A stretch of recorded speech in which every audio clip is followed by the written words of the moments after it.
राज्याचे उपमुख्यमंत्री अजितदादा पवार हे बारामतीला जात असताना त्यांच्या विमानाचे दुर्दैवी अपघात झाला असून त्याच्यात अजितदादा पवार यांचे निधन झालेले आहे। जिल्हा परिषद निवडणुकीच्या प्रचारासाठी ते बारामतीला जात होते। अजित पवार हे खासगी विमानाने बारामतीला जात असताना बारामतीच्या विमानतळावर उतरताना हा अपघात झालेला पाहायला मिळत असून अजितदादांसोबत आणखी 6 जण ह्या दुर्घटनेत निधन पावलेले आहेत। महाराष्ट्राचे अजितदादा हे महाराष्ट्राचे राजकीय एक मोठे नेते असून राष्ट्रवादी काँग्रेस पक्षाचे ते एक नेते म्हणून त्यांची ओळख होती। त्याचबरोबर ते जिल्हा परिषद निवडणुकीचा प्रचार करण्यात व्यस्त असतानाच हा दुर्घटना घडलेली आपल्याला पाहायला मिळत असून या घटनेने पूर्ण महाराष्ट्रावरती शोककळा पसरलेला आहे। तसंच राजकीय नेते किंवा सामान्य नागरिक यांच्यावरती ही शोककळा पसरलेली आपल्याला पाहायला मिळत आहे। ह्याच्यावरच बोलण्यासाठी आपल्यासोबत काही कार्यकर्ते आहे, आपण त्यांच्याकडून जाणून घेऊ की काय प्रतिक्रिया आहे त्यांची याच्यावरती।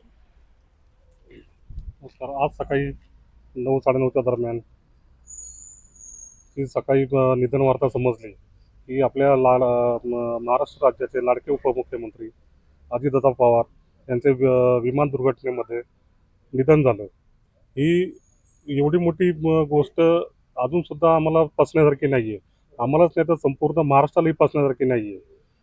हे पिंपरी चिंचवड शहर घडवण्याचं मोठं कार्य त्यांनी आतापर्यंत केलेलं होतं। याच्या पुढं पण त्यांचे विजन खूप मोठे होते। त्यांच्या खालीच आम्ही सर्व कार्यकर्ते संपूर्ण त्यांच्या पावलावरती पाऊल ठेवून आम्ही चाललो होतो। परंतु आता अशा त्यांच्या जाण्याने पूर्ण संपूर्ण महाराष्ट्र पूर्ण पोरका आलेला आहे। तर हे खरंच खूप दुःखदायक घटना आहे।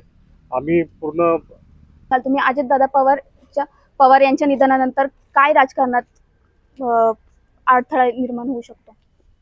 अजितदादा हे खूप विजनरी नेते होते। त्यांनी महाराष्ट्रासाठी पिंपरी चिंचवडसाठी जे काही विजन ठेवलं होतं, जे काही प्लॅन केला होता, तो सगळा प्लॅन किंवा ते जे काही विजन, ते जे काही स्ट्रॅटेजी ठरवलेली होती, त्या स्ट्रॅटेजीमध्ये आता कुठंतरी अडथळा येईल असं वाटतंय। संपूर्ण लोकांचा तळागाळातला माणूस त्यांनी विचारात घेऊन जे काही प्रश्न जनतेचे लोकांसमोर मांडलेले होते किंवा ते बारीक बारीक मुद्दे घेऊन जे काही त्याला न्याय द्यायचा प्रयत्न करत होते, या सगळ्या गोष्टींना न्याय देणारा तो एकमेव नेता होता। सकाळी पहाटे 6 वाजल्यापासून तो व्यक्ती काम करायचा, त्याला झोपायचं किंवा उठायचं काहीच टाइम टेबल नव्हता। परंतु हे सगळं करत असताना त्यांनी नेहमी जनतेचा विचार केला, लोकांचा विचार केला, त्यांच्या कार्यकर्त्यांचा विचार केला, सोबतच विकास कसा करता येईल, लोकांना या सगळ्या गोष्टींचा उपभोग कसा घेता येईल, हा नेहमी त्यांनी म्हणजे एक्झाम्पल जनतेसमोर ठेवलेला आहे। त्यांच्यासारखा नेता आज आपल्यातून जाणं हे संपूर्ण महाराष्ट्राचं खूप मोठं नुकसान आहे आणि हे नुकसान कधी न भरून निघणार आहे। तरी आम्ही या सगळ्या गोष्टींमध्ये त्यांना भावपूर्ण श्रद्धांजली अर्पण करतो आणि हे कधी न भरून निघणारं नुकसान आता त्याचं पुढे काय होईल किंवा काय, हा सगळ्यांसमोर प्रश्नचिन्हच आहे।